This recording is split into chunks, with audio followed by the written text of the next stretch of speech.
and welcome back to the Thomas Eriksen podcast, episode 4. Today I have a special guest, Odden. He has been active within music and various bands since the mid-80s, and just off the top of my head, he is included in bands as Satyricon, Order, Cadaver, Celtic Frost, and we are talking for about an hour on a phone interview because Anders is in isolation because of his recent illness, which he will tell you about shortly. Since the interview or the conversation is about an hour long, the intro talk from me right now will be a bit short, which I guess is okay for all of you, even though I love to hear my own voice in my earphones. It's kind of fun. Since we are only scraping parts of this man's history, I think we have to have Anders back for at least a second episode. But let's dig into this conversation with my good friend Anders Odden. Here we go.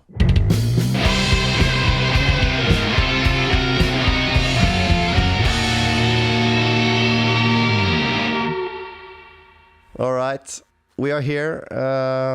I'm currently talking to my good friend and cultural icon, I would call him, Anders Odden, who is currently in isolation. Are you there? Hello. Yes, thank you very much for inviting me to your fantastic podcast. You're very welcome. So, how has the response been to the podcast so far? No, it's been better than I thought, to be quite honest. I only released 2 episodes so far, which is basically only me sitting and gabbing into the mic just out of control. And people seem to take a liking, so I'm thankful for that. So that's pretty much how you do it. Yeah, so you are basically the second guest, actually, because I did a face-to-face podcast with Robin, Mork bass player, just the other day. Mm-hmm. And but this is the official first guest, I would say. That is awesome. So why won't you just start by telling us how you're doing? You have been ill and you are in isolation, which is a smart thing, I guess. Yes, I discovered I had the colon cancer last year in the beginning of October 2019, and then as that's a very serious type of cancer, they decided to do four rounds of chemotherapy before I was sent to surgery early this year, and then I've actually been recovering quite well. I am officially cancer-free, which is good. You are, yeah. Yeah, but now the thing is that when you do this surgery, they remove many parts of your internal organs that you didn't know you could do without. Yeah. Yes. So, but basically, they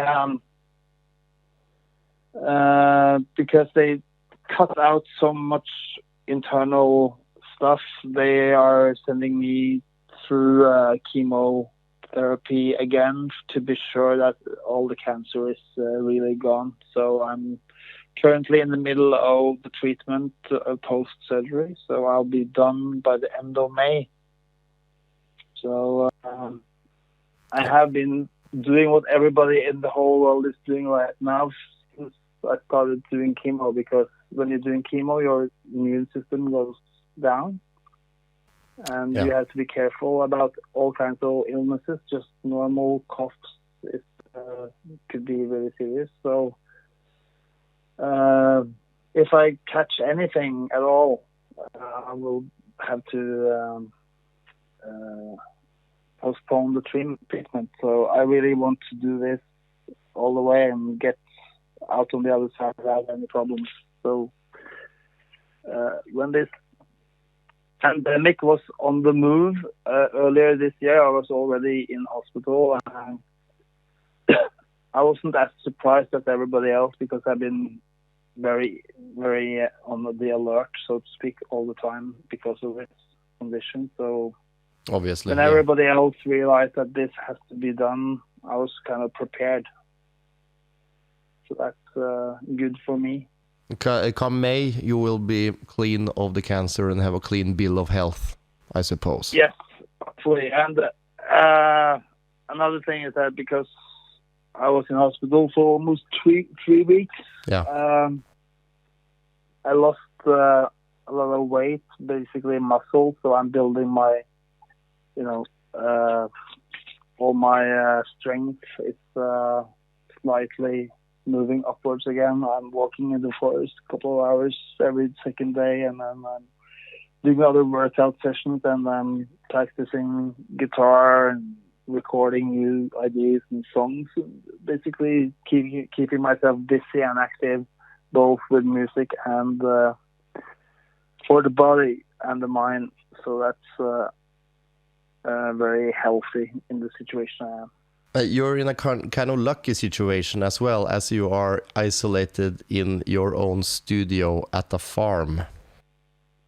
That is correct. That's the perfect environment to stay away from people. The only downside is that my treatment is still in the hospital in the city. So when I need to go to the city tomorrow and stay until Thursday because of the treatment every second week, which is not so nice to do in this time right now, because you feel that you're walking straight into where everybody else is contagious. With this virus thing is actually very close by, so you feel like I know it's safe in this part of the hospital, but at the same time it's a different vibe to go to the hospital right now with security and all the stuff. It feels like you're a part of a strange movie. Yeah, if it's any comfort, I have heard that the streets of Oslo is basically empty of people. So I know. Yeah, you won't run into a horde of zombies anytime soon. No, that's true. It's strange anyway to go to the hospital, because normally in Norway you can bring your wife or girlfriend or somebody with you, but now it's not allowed to bring anyone. So the hospital is only the patients and the staff, and they have security outside that ask you what you're up to. You have to show your ID and say that I'm going for treatment, and it feels like that feels good somehow, but it also feels like a different kind of world, It's really bizarre. It's like as I mentioned, the zombie thing. This feels like a post-apocalyptic movie of some sorts, and it's so bizarre that it affects the whole world globally. It's not just only some countries. It's the entire world is in like this lockdown mode. Yeah, but I mean, I'm not surprised. I've been waiting for something like this to happen for quite some time. Actually, I've been paying attention to this stuff. So when it finally happened, I was like, wow, it's actually happening. Yeah. But right now, I try to do my best not to follow the news closely every day. I just scroll through the headlines, and if there's anything important, I have to check it out. But try to keep myself busy with being creative and getting my health back, and that's more than enough to do for me. Yeah, and 90% of the news is probably only opinions and personal opinions, left and right. Yeah, like we're doing right now. Yep. There you go. We're human. Everybody's an expert right now. That's true. everybody has a comment. Everybody knows something. They think, it's kind of, right now if I want to know something real, I go to the official health things, but still, they don't really know anything right now. It's all just starting, and anybody that says they know how this is going to end doesn't really know it, because it's actually unknown. Yeah, it's and kind of strange. yeah, and and the entire reason why I started to do this podcasting thing and just threw myself into this platform is mainly to keep the focus away from this virus shit, So let's try to go to a happier or maybe darker place, which is the past of Norwegian metal, and you kind of have a central role in that, I would imagine. And where did you come from? Where did it start for you? Well, it started for me must have been, I think it's 1985, when I was 13. I was 1. Yeah, but you were alive. That's true. So you actually existed. That's great. There's basically, I was introduced to this extreme metal scene through this fantastic compilation album, which is called Speed Kills, the very best of speed metal. I heard those. Yeah, and this first, I actually hold it in my hand right now because I prepared for this. The vinyl? The vinyl, yeah. Awesome. And if when I'm going through all the bands on this, it's insane how good this compilation is. So good, it would never have been possible to be made later, because the only kind of unknown bands on this one is Hallows Eve and Bulldozer. Yeah. They never really became big, but the other bands on this one is Exodus, Destruction, Metallica, Slayer, Possessed, Exciter, Venom, Voivod, Megadeth, and Celtic Frost. That's a bouquet right there. Yeah, so when I got this, I was like blown away by all these bands, and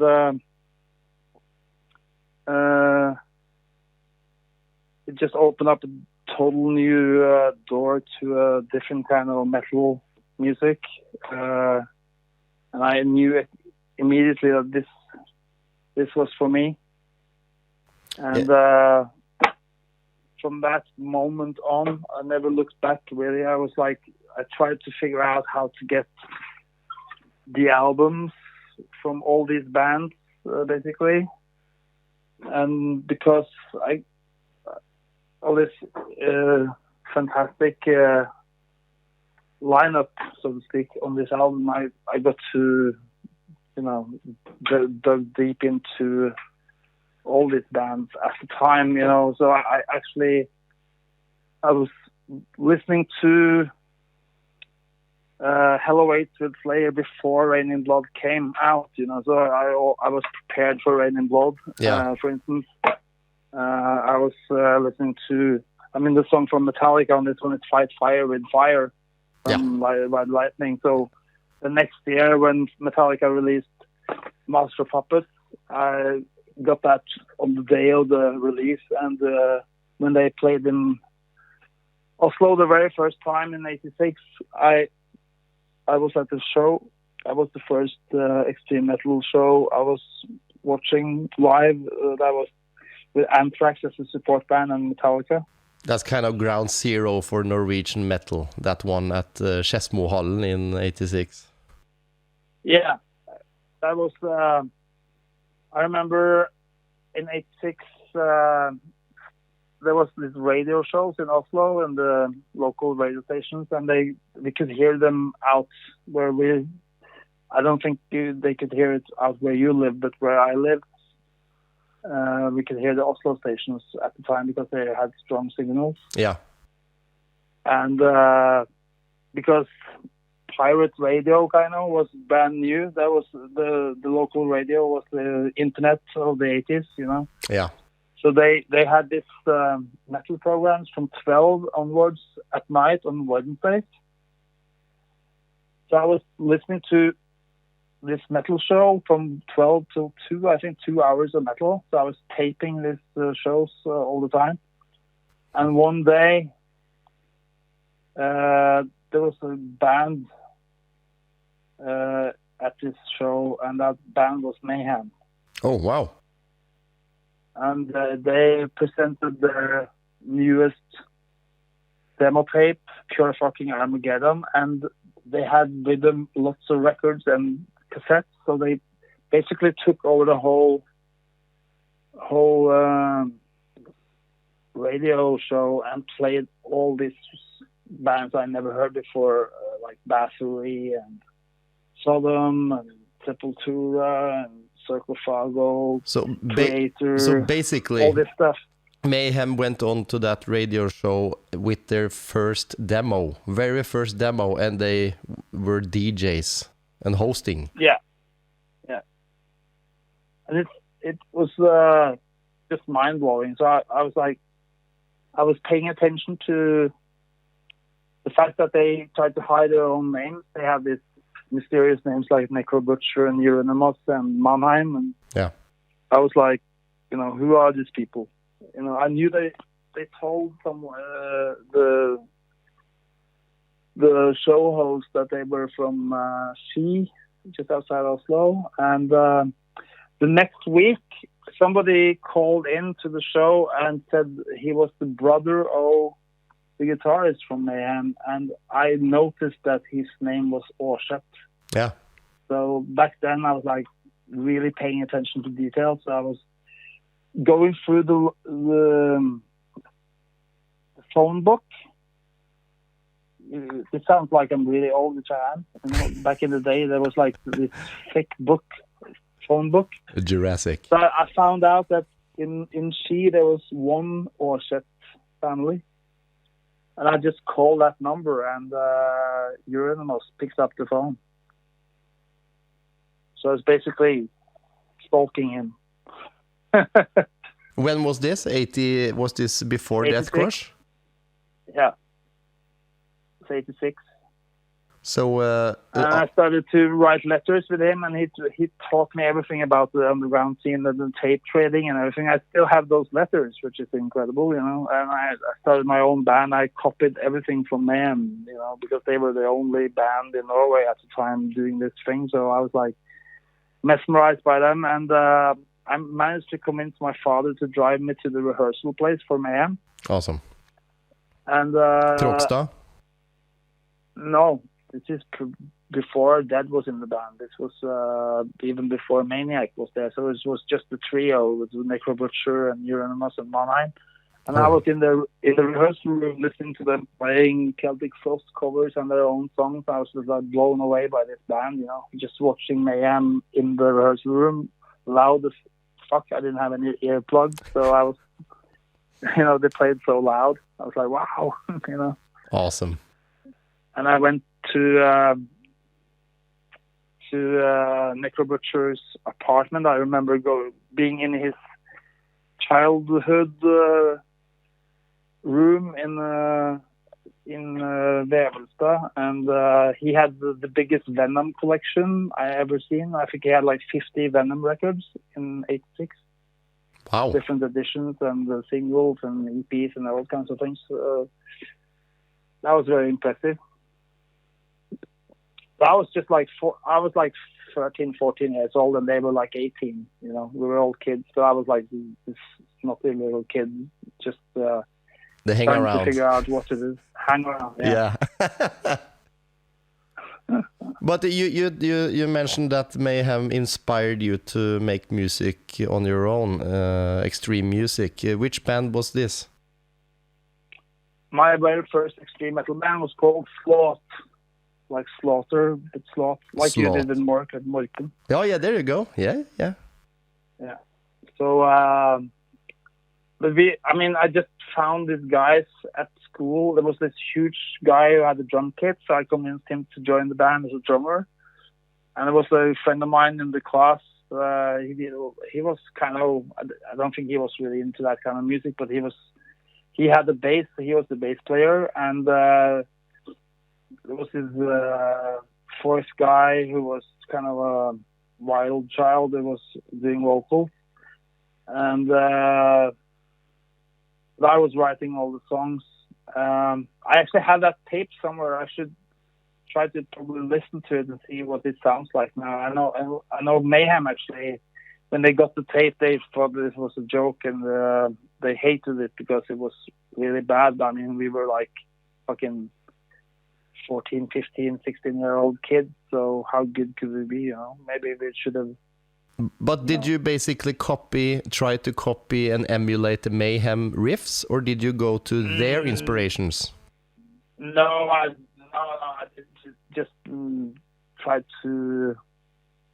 At the time, it was really hard to figure out what people were doing anyway. I couldn't play as fast as you almost anyway, so we just played as good as we could, we played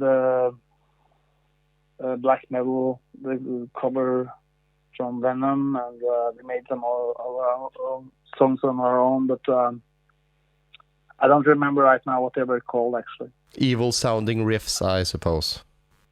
Yeah, I think it was kind of more or less heavy metal-ish. The riffs wasn't that evil at the time. We didn't really know how to do that, so kind of Venom was probably the one band I related to as because I was starting out playing guitar, and Venom is, if you listen to the first Venom album, it's actually quite bad played, but we thought that was, if we could do it like Venom, it sounded great, Which is basically punk rock mixed with Motorhead, right? Yeah, just played very sloppy. Oh, that's a garage. That's good. Yeah. So that was the beginning for me, basically being inspired by also the occult, and after this band actually I had some one-man band. I was kind of looking for people to play extreme metal with, but it was very hard to find. I was teaching myself to play drums. So I had like this one-man solo band called Asmodeus, and another one called Fuck Off and Die, and I was just trying out stuff, But until I met Ole Bjerkebakke, who was the drummer for Cadaver, and then things got much more serious. But when from the time span from this first band until Cadaver, what happened in between there? Was it like short span between before you started Cadaver? It was 2 years between. Yeah. So I tried. I think I just rehearsed a lot on my own and taught myself how to play better, and then trying to find someone who was more serious about music than the people I had in my first band. But they were just, they just fell apart basically because the drummer was kind of serious, but the other people wasn't, and the drummer thought this was too extreme for him to play. And there was another drummer I tried out, and he was a really good drummer, but he thought Megadeth was too heavy, So oh, I was wow. like, oh, fuck this. Yeah. So no possessed it was really hard with him to find then. people at the time, You couldn't find people. It was basically my band and early Darkthrone and Mayhem was the only 3 bands in the whole area that we knew about. I don't think anybody else had bands at that time playing extreme metal. Yeah, but when you first gathered the correct people and started Cadaver for real, I guess you had a full vision and you knew what precisely you wanted to do. And I guess you just went and recorded some songs and started playing live? Yeah, basically it was started by me and this guy Ole, and we had a band previous to Cadaver called Baphomet, which was very inspired by Slayer and Celtic Frost, and we had some really good songs and some good riffs going, but in this band, Ole played bass and I played guitar, and the drummer, and we had a drummer and a second guitar player. And I thought that band would be really serious, but that also fell apart because the other guitarist started a band that wanted to sound like Stage Dolls and Def Leppard. Which was big at the time as well. Yes, a very different direction. So me and Ole was kind of on our own. I was always the guy who was most into the more extreme stuff. He was into the extreme stuff too, but he was more like also into hardcore. And but then we found a bass player named René Ransen, and he was introducing us to Napalm Death and Carcass and all this grindcore stuff. There you go. Like, oh fuck, yeah, this is what we should do, you know. And immediately we started to investigate how to play blast beats and to make this strange riffs like Carcass did, and so we were immediately very inspired by those bands, and that direction was where we felt most at home, you know. So that at that time we were the only band people playing that kind of music in Norway at all. I think, you know, we had blast beats before anybody else did, I think. Yeah, I was like I told you, I'm quite young, but I have read some stories, you know, and history, and death metal was kind of new then, right? It was basically invented in 88 or something, or? Yeah, I mean, it was. I mean, when at this time, all these bands were kind of their own sound. We didn't really regard things like, you know, it wasn't defined in the way it is now in the genre world. You know, Bathory was still important for me. You know, I was very inspired by them. I was inspired by Celtic Frost, and Celtic Frost went into glam rock, so they were, you know, Cold like, Lake. what the fuck is going on? Cold Lake. Yeah, and at the same time with Cold Lake, bands from America like Death, of course, it was very influential. You know, the first two Death albums, we were listening to them. That's where the genre came, I guess. That's where the genre came with Death, right? Actually, it came from Possessed. Before this was Possessed had the term death metal already in '83. Oh yeah, that was a song title, right? Yeah, and they called themselves death metal already in '83. Yeah, there you go. But it was not with the growling and everything and blast beats, I guess. No, it was very thrash inspired, but the vocals was very important, directional. You know, it was more haunting and semi-growling, but they also had kind of growling on some songs on the first album. It was really influential on death metal.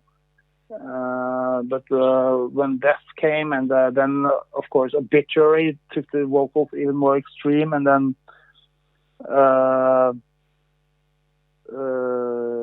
Morbid Angel was very important, of course, because Morbid Angel was the band that showed everybody that this was a technical genre, along with Death, of course, but Morbid Angel seemed even more extreme because they had the insane blast beats with Pete Sandoval already, like in 88, 89.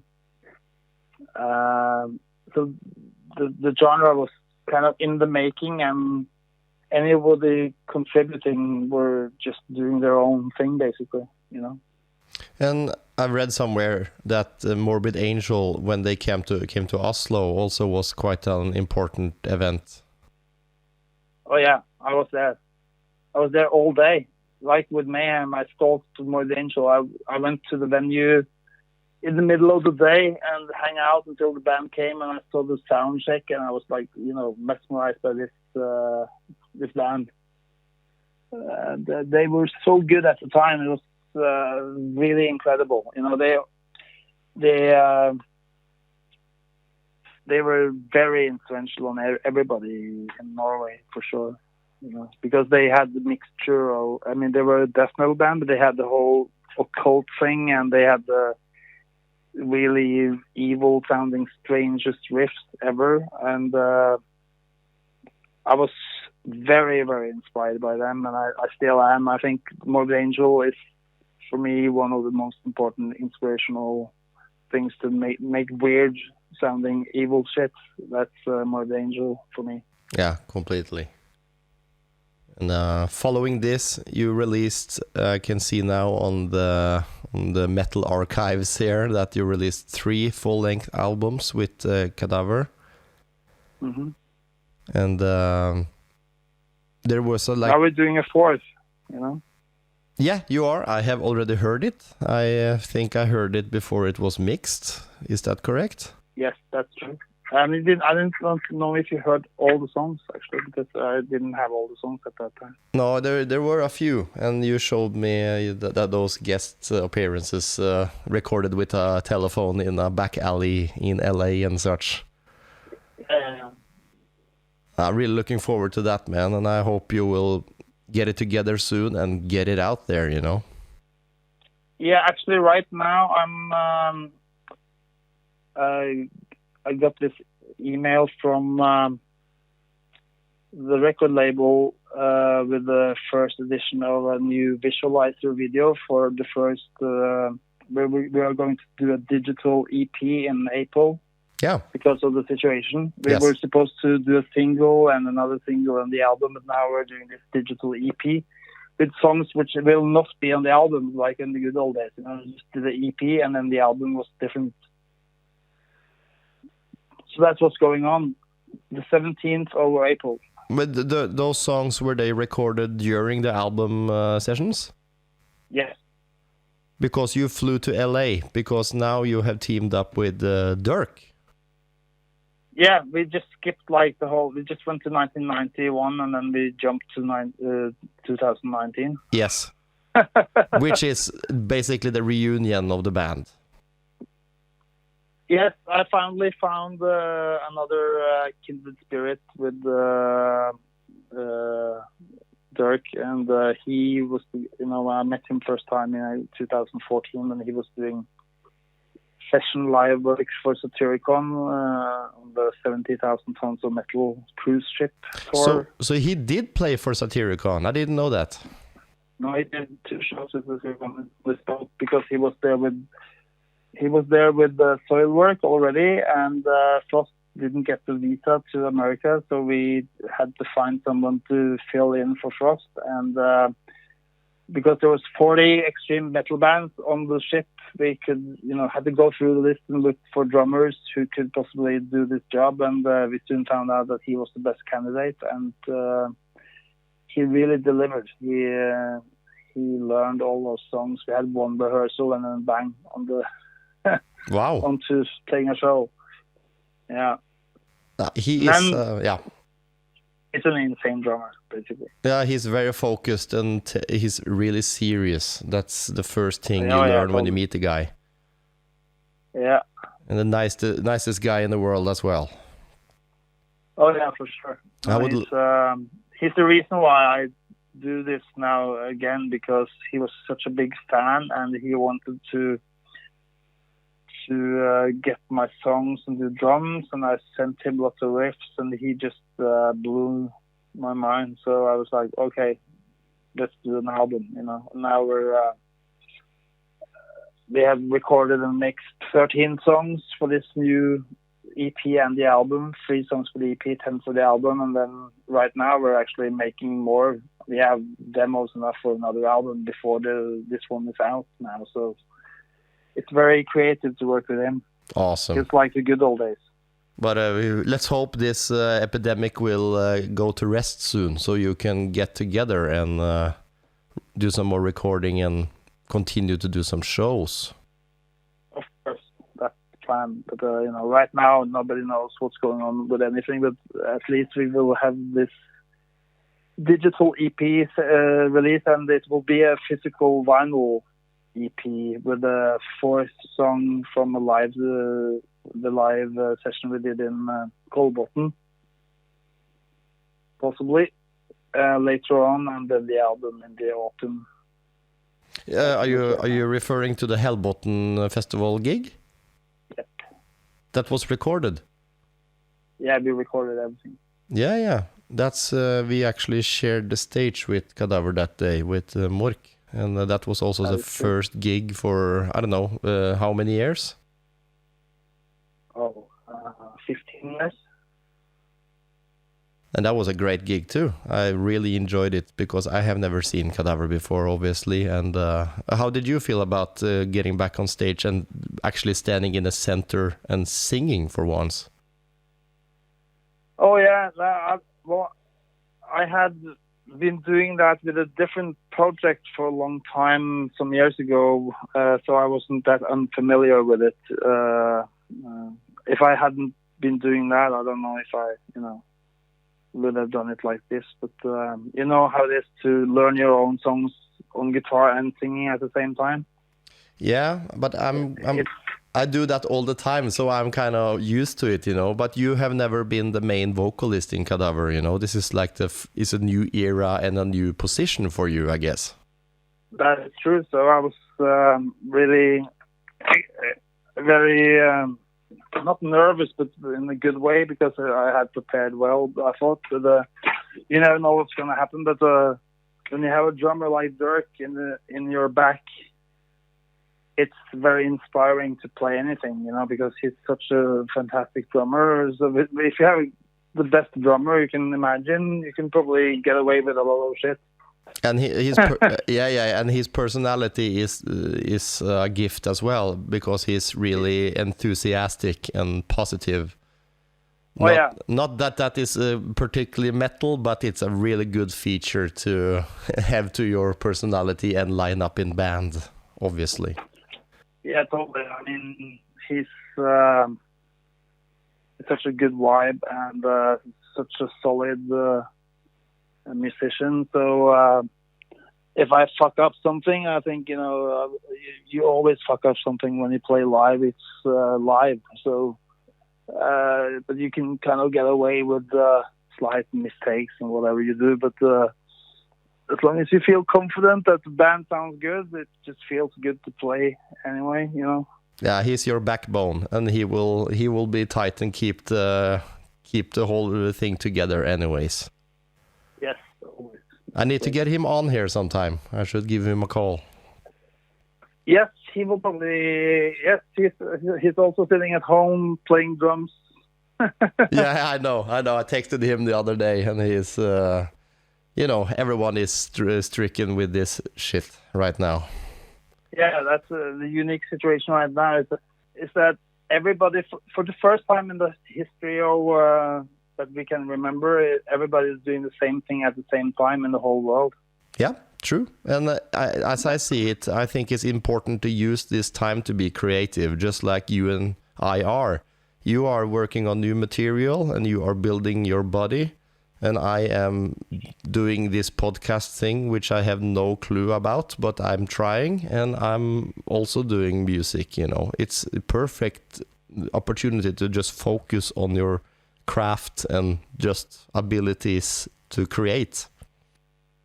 Yes, it's... I mean, I was on sick leave anyway, like I told you, and it feels like the whole world has kind of synchronized with my not my condition, but my way of life.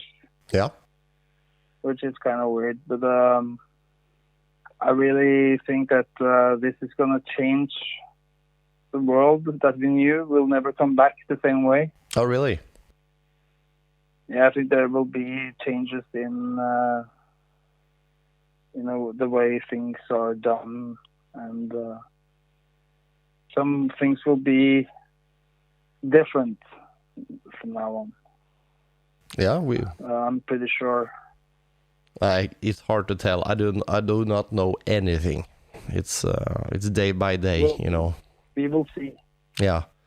But we don't get away. I can't hang up with you after. I need to ask about Satyricon, obviously, which is another band you are involved with. Mm-hmm. If you can just tell us a little bit about your role in the band and how that part of the career has been this far. Well, it was. I've been kind of on and off, in and out, doing different things for them ever since 97, 96, 97. That early? Yeah. First thing I did with them was to record. I was invited to record guitars and bass actually on a cover song they did for an EP in 97 called Megiddo. Oh yeah. And we did the Motorhead cover. Oh, Gasmatron then, I suppose. Yeah, so I'm playing all the guitars and the bass on that one. How come? Because Satyr wanted me to do it, and I was like, okay, let's just do it. Because I think I was working in the same studio on something else, in a different the Studio B, and they were working on Nemesis Divina in Studio A, and we knew each other from before, so I was like hanging out all the time. So I ended up recording for them, you know. Wow, yeah. So the next album, Rebel Extravaganza, I was invited to do some more recording. So I was rehearsing with them for. I recorded the rhythm guitars and some lead stuff on 3 other songs on Rebel Extravaganza in 98, 99. Yeah, that's a great one. So, yeah. So, and then I went on to do my own stuff all the time, and I've been doing it for 30 years now, so it's been so much stuff I've been doing. But then basically we could have talked about Celtic Frost as well, but after the Celtic Frost thing ended abruptly, a year later, Stuart called me again to start doing tour managing for Satyricon. So I was their tour manager, basically. And then their bass player jumped off between 2 legs of the Age of Nero tour. So I said, okay, I can just rehearse the repertoire on bass and then help you out. So you were basically tour managing and step-in bass player for that tour then? No, I was tour managing the year before, and then this tour went on with some other tour managers, and then I came back as the bass player, and I was doing tour management and bass playing on and off, and then basically in 2013 I had been away for a couple of years again, and then they had a huge tour coming up, and then they didn't have a bass player again. Seemed to be a problem for them at the time. Yeah.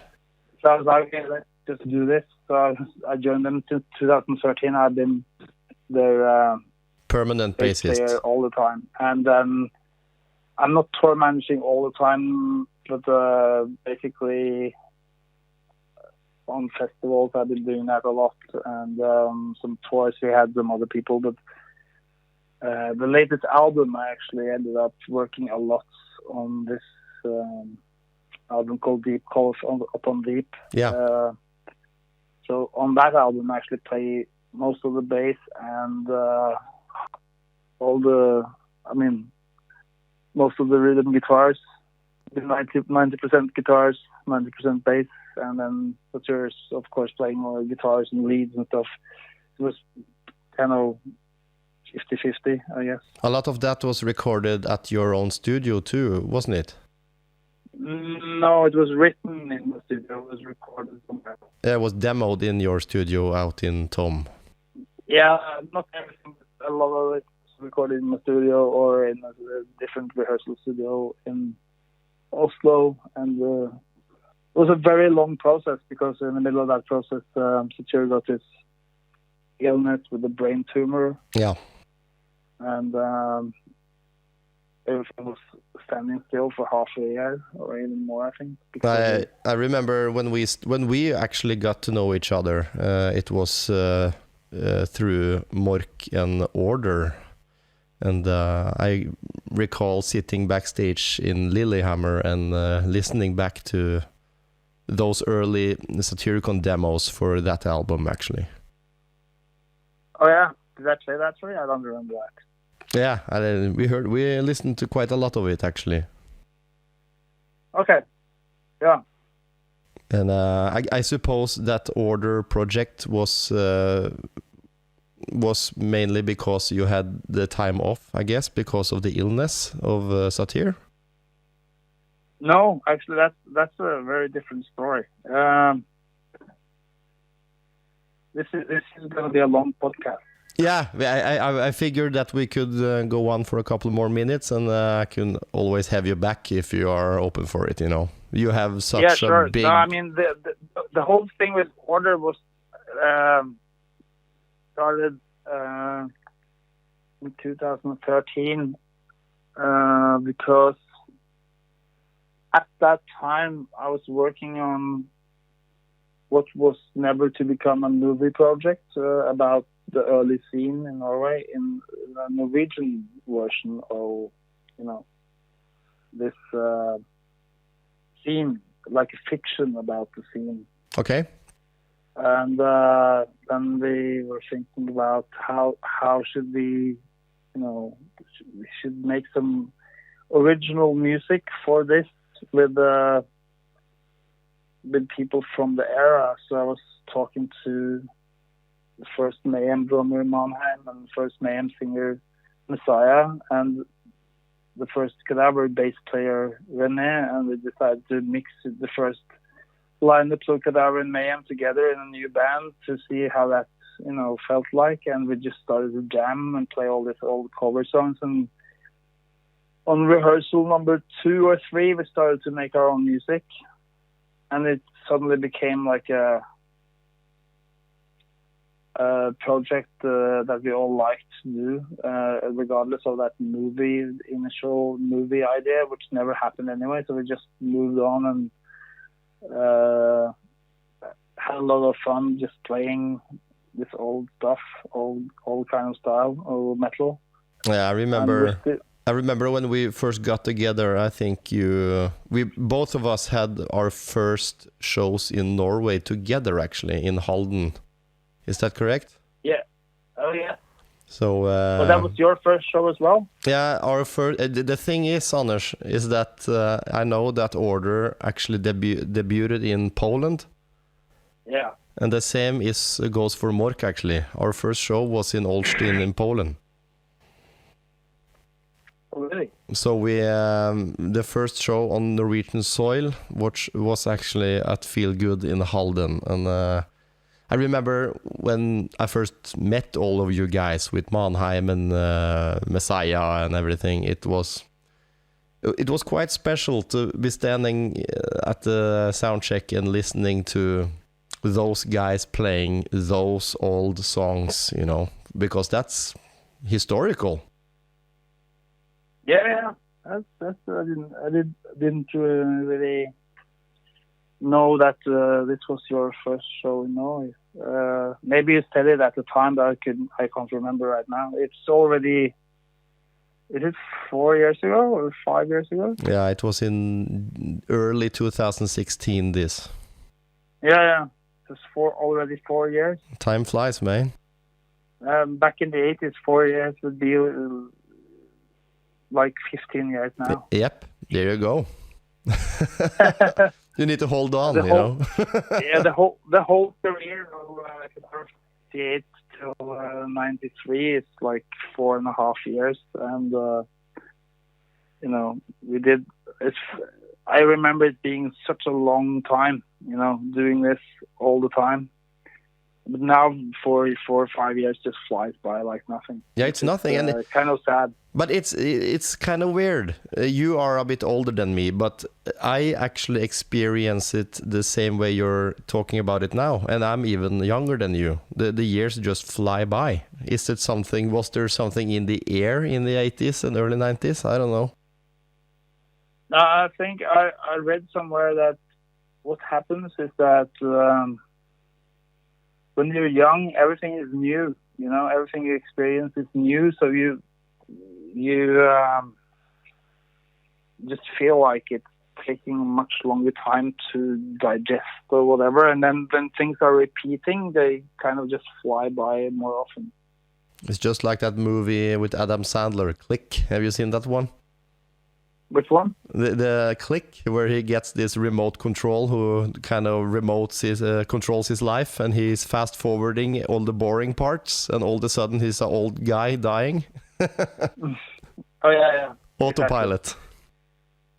Yeah, it's weird, because when you're with your parents, they always think of you as their kid, and because they live. Basically, I live in the same place but in a different house than them now. They I had to tell them, I moved out when I was 19. I'm normally I just do everything on my own. I don't really need help to do anything because I'm a 47-year-old man. To them, you're a 47-year-old kid, and it will stay like that. They're like, "Are you sure? You need help with the fireplace in the house?" And I'm like, remember when I grew up with you guys in the house, I had a fireplace in my room. So like, I can manage a fireplace. Remember to put on your jacket and your hat before you go out, Anders. Yes, I have to. But I think we have rounded up quite a lot of things today, actually, and we are now about 52 minutes in or something, and I think that's a nice time. And it's long enough. I really appreciate you taking the time in your isolation and supporting the Eriksen podcast. Yeah, it's a nice podcast. So let's hope you will just make this huge, and that's what you're doing when you're older. Thank you very much. Man. Thank you very much, and promise me you will stay healthy, you will stay warm, and stay out of people's way. I will until I'm done with the chemo and until the world is done with this pandemic. I will hide in the shadows. And then one day you will be back and we will share the stage again somewhere. Yes, that will be very nice. Awesome. Any final words and maybe a plug if you have anything? Well, everybody just pay attention to April 17th because then it's Cadaver's newest EP release and the first new music coming out since 1 year ago when they had a single. But this song which we are releasing is called Don't Give a Fuck. Yeah, there you go. Which is very punk rock. And the cover sleeve is tribute to Carcass and Napalm Death at the same time. Awesome. I won't say anything else because they'll destroy the surprise, but it's going to be quite nostalgic in a way. But the song has a guest vocalist who's just screaming, "I don't give a fuck," and that guy is Jeff Walker from Carcass. Awesome. So I finally got him to join Cadaver. There you go. Full circle. Full circle. 30 years later, he finally, Never give up. I mean, he actually, I never said that, but he's the guy that signed us to his label in 1990. No, I mean in 89. The first album was on his label Necrosis, which was the imprint label for Eriksen Records. So he's basically family today. Yeah, and he's the kind of guy that never really likes anything. It's really hard to impress.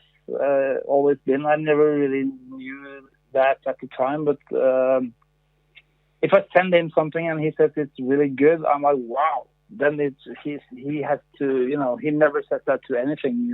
That's normally like that's a very high approval thing for me. When he likes something, I'm like, wow, this guy is one of my biggest inspirations, and he likes my stuff. That's amazing. That's something to take to the heart, for sure. It's what it's all about. The metal scene is all about being a fan of others, and we're all basically fans. That goes all the way up to the top. To bands like Metallica is also fans of stuff. Just keep the passion alive is basically the motto here. Always. Thank you very much, Anders, and talk to you soon. All right. Yep. Thank you very much. Cool.